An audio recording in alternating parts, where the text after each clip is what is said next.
और please can you tell us how's your experience and how's your journey in lockup? My journey has been nothing short of extraordinary.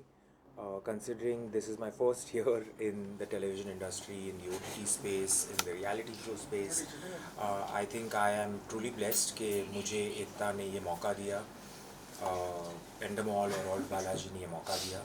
It's very special. My very first reality show. It's always going to stay with me. और show के winner Munawar के बारे में आपका क्या कहना है? मुनव्वर एक स्पेशल इंसान है. ये शो उसी के नसीब में लिखा था और मैं चाहती थी कि ये शो वही जीते, और जब वो शो जीता तो मुझे लगा कि मैं भी जीत गई. तो शो में एक मोमेंट था जिसमें निशा जी ने आपका काफ़ी साथ दिया था और कर्णवीर को डांटा गया था उस चीज़ के लिए, तो उसके बारे में आपका क्या कहना है? जब भी कोई LGBTQ रिलेटेड टॉपिक शो में आया था, मैंने यही चाहा था कि उस टॉपिक को मैं एक सेंसिटिविटी से, एक डिग्निटी से, एक ग्रेस से सॉल्व करूं, ना कि झगड़ा करके और मुद्दा बना के. लेकिन मुझे ऐसे लगा कि मेरे से ज़्यादा बाकी के जो कैदी थे वो उसका फ़ायदा उठा रहे थे और फुटेज के लिए, दिखने के लिए वो उसका मुद्दा बनाते थे. मेरी कोशिश वो नहीं थी. मैं चाहती थी कि ये जो टॉपिक है उसको सेंसिटिवली हैंडल किया जाए. तो जब निशा ने भी वो टॉपिक पे बात की थी तो मुझे लगा कि तब वो ज़रूरी नहीं था. तो शो से बाहर आने के बाद एक इंटरव्यू में मुनावर ने कहा कि पायल में क्वालिटी नहीं थी जीतने की, तो उसमें आपका क्या कहना है? वो मुनव्वर की सोच है, पर मैं इतना जानती हूँ कि पायल में भी काफ़ी सारी क्वालिटीज़ है जो आ सकते थे और जिसके चलते वो विनर बन सकती थी. लेकिन मैं नहीं चाहती थी कि पायल शो जीते, बिकॉज़ इस शो का विनर एक इंस्पिरेशन होना चाहिए. इस शो का जो विनर है वो एक एग्ज़ाम्पल सेट करना चाहिए. जिस तरीके से पायल ने अपना गेम खेला था, मुझे नहीं लगता कि वो किसी भी एंगल से इंस्पायरिंग है, क्योंकि 20 कंटेस्टेंट्स में, 20 कैदियों में अगर आपका एक भी दोस्त नहीं है तो वो बताता है कि आप कैसे हो. तो आप नहीं चाहती थी पायल को जीतना, तो आप मुनव्वर को ही विनर बनते देखना चाहती थी या किसी और को? मेरे जो दोस्त बने थे शो में, मुनव्वर, पूनम, अंजलि, मैं इनमें से कोई भी अगर शो जीता तो बहुत खुश होती. लेकिन इस लिस्ट में मैं आज़मा को भी ऐड करना चाहूँगी. अगर आज़मा भी ये शो जीतती तो मैं बहुत खुश होती. तो आप फिनाले में अगर आप होती तो आप अपने साथ किसको देखना चाहती थी? फिनाले में अगर मैं होती तो डेफिनेटली अगर मैं मुनव्वर के सामने जीतती तो ये बहुत मज़ा आता है. तो आप जब वापस अंदर आई तो आपने कहा कि मुनव्वर को आप सपोर्ट करने जा रही हो, तो इस बात में कितनी सच्चाई थी? इस बात में कितनी सच्चाई थी वो तो रिज़ल्ट आपने देख ही लिया है. जिस तरीके से मुझे ट्रोल किया जा रहा था कि मैं शो में खुद के लिए ना जाके किसी और के लिए जा रही हूँ, अगर उस सब का सामना करके भी मैं जो मेरे दिल की बात है वो कर रही थी, goes to show lot about me. मैं चाहती थी कि मैं जितनी हो सके मेरी दोस्तों की हेल्प करूँ, ना सिर्फ मुनव्वर की बट पूनम की भी. इसलिए जब जो लास्ट अरीना टास्क हुआ था, मैंने ये भी कहा था कि आप प्लीज़ मुझे लॉकआउट कर दो और पूनम को रखो, क्योंकि मेरी लाइफ में मुझे पता है दोस्तों की अहमियत क्या है. और मैं ये भी दिखाना चाहती थी कि रियलिटी शो में कुर्बानी नाम की भी एक चीज़ होनी चाहिए. और टिकट टू फिनाले टास्क में आपने आपकी ये बोलने के बाद आप लोगों को अपने बारे में सोचना, इसके बारे में भी जनता काफ़ी बात कर रही है, तो उसके बारे में आप क्या कहना चाहोगे? टिकट टू फिनाले का जो ब्रेक का टास्क था वहाँ मैं अंजलि को सपोर्ट कर रही थी, और जो अंजलि ने चाहा मैंने किया. तो तब तक मैं मुनव्वर की हेल्प कर रही थी, और उस स्टेज पे मुझे लगा कि अंजलि को मेरी ज़रूरत है तो मैंने अंजलि की हेल्प की थी. लेकिन उसके साइड इफ़ेक्ट्स आपने देख लिए थे. बट इवेंचुअली ये शो अगर अंजलि भी जीतती तो मैं उसके लिए उतनी ही खुश होती. और आपके और मुनव्वर की फ्लर्टिंग नोक-झोंक काफ़ी अच्छी लग रही थी जनता को, सो उसके बारे में आप क्या कहना चाहोगे? बहुत अच्छी बात है कि लोगों को पसंद आया, लेकिन मैंने कुछ ऐसे सोच के नहीं किया था कि लोगों को पसंद आएगा, इसलिए मैं अब करूँगी.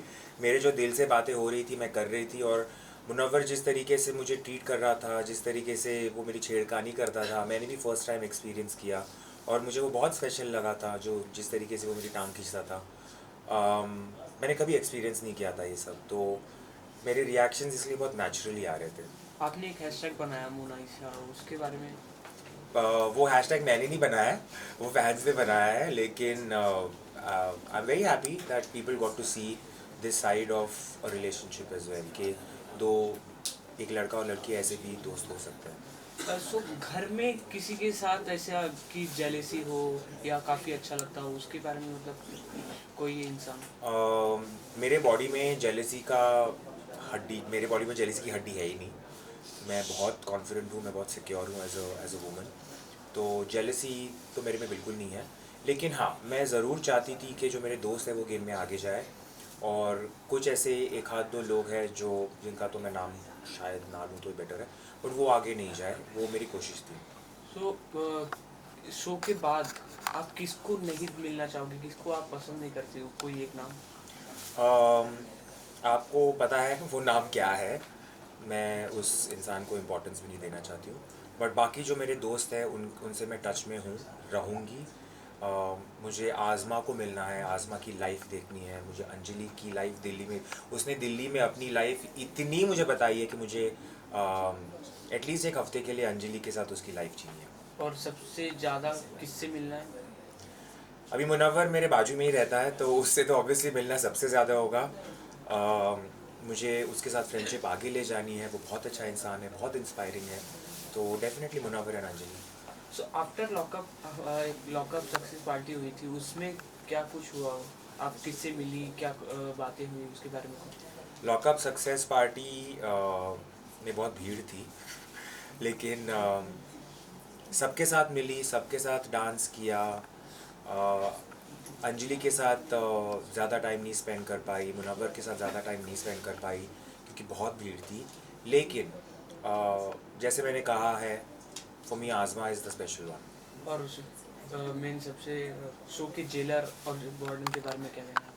जेलर और वार्डन मेरी लाइफ में बहुत स्पेशल है, स्पेशल रहेंगे। मुझे याद है जब करण फर्स्ट टाइम आए थे, उसके बाद भी उन्होंने जिस तरीके से मुझे सपोर्ट किया, जिस तरीके से मुझे गाइडेंस देते थे, ही इज़ रियली इंस्पिरेशनल। और तब मुझे लगा कि ऐसे इंसान को अगर कोई पसंद है तो वो कैसी होगी। तो जब मैं तेजस्वी से मिली तो मुझे लगा कि completely understand why these two people are together. They are very special. So after lockup क्या क्या चेंजेस देखने को मिलेगा हमें आप में? सबसे बड़ा चेंज तो ये दिखेगा कि मैं एक ऐसी इंडस्ट्री में घुस रही हूँ जो नई है मेरे लिए। तो जिस तरीके से वेदर वो टीवी स्पेस हो, रियलिटी शो स्पेस हो या मूवीज़ हो, मेरे लिए नई नई जगह है, तो मुझे देखना है कि ये कैसे रहेगा मेरे लिए। सो अगर आपको कोई कुछ बोलता है तो आप उसको फेस कैसे करते हो? इन रियल लाइफ मैं ऐसे इंसान को मेरे लाइफ में आने ही नहीं देती हूँ, क्योंकि मुझे लगता है कि ऐसे बहुत इंसान होते हैं जो नेगेटिविटी लेके आते हैं, और मेरे लाइफ में ऐसे इंसानों के लिए जगह भी नहीं है। और इसके अलावा हम आपको किसी शो में देखेंगे या आप जाना चाहती हो? मैं सब करना चाहती हूँ। मैं जितनी भी ऑप्शंस अपॉर्चुनिटीज़ आएगी मैं सब में ट्राई करूँगी, क्योंकि मुझे चाहिए कि मेरी रिप्रेजेंटेशन हर जगह पे हो, वो बहुत ज़रूरी है। एट द एंड आप फैंस को, ऑडियंस को क्या बोलना चाहोगे? मैं फ़ैन्स को, स्पेशली जो लॉकअप के बाद मेरे फ़ैन्स बने हैं, उनसे ये कहना चाहूँगी कि थैंक यू। आपने जो भर भर के मुझे वोट किया है, उसके चलते मैं शो नहीं जीती, लेकिन मैं लाइफ में जो सब जीतने वाली हूँ वो आपकी वजह से। Thank you so much. Thank you.